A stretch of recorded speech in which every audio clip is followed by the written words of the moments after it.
Hello，各位同学，由于我有49颗洛梨哦，所以我也非常担心，万一它们同一时间成熟怎么办？假如同一时间成熟的话，那就是要把它们都先切成块状，然后冰在冷冻库里面来慢慢的享用这个果肉。但是我现在呢，考虑到它们这个成熟的时间不一，所以呢，我把它们全部都放进小冰箱里头，然后暂停它的后熟，希望这样子可以延长它的后熟时间。然后全部的都放在这里头来了，1、2、3，3层都把它放进去。好，还好有一个小冰箱哦，可以来储物，要让他们住在这里头。先暂停后熟。我想这样对于后面要来管理跟吃这个洛梨会是比较好的一个状态。好，那这一层呢，其实就是我们 C 级的，因为它们最小，所以可以放在这边。那这一层呢，就是 B 级跟这个 A 级的没有地头的。那最下面的这一些呢，其实就是所有 A 级而且有带地头的。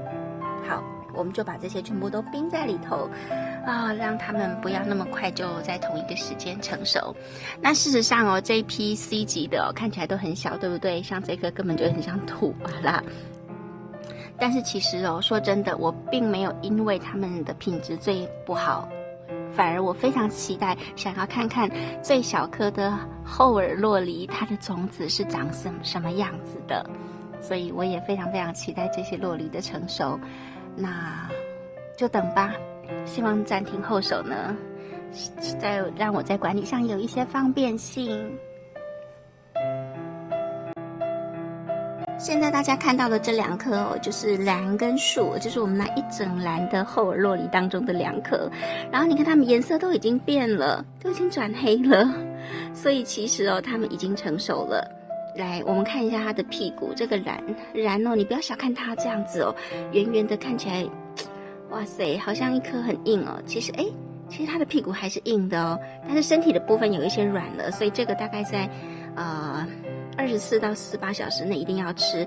那地头的部分呢，其实有一点软度了，你看这边有一点压下去已经弹不回来了。那再来就是这个也是一样，都是被歘下来的，地头都已经不见了，地头的部分都已经有点软了。那屁股呢，看一下，屁股反而是硬的奇怪了，为什么他们屁股反而是硬的，地头其实有一点软。好，大家同时都要观察他们的洛梨的屁股、地头，还有它的身体的软硬度，来观察来理解它的后熟情况。OK， 那其他的就是这2颗因为我想说让他们轮流可以后熟，所以这2颗一开始就比较软，所以我并没有把它放进冰箱里头。这2天就要来开果了。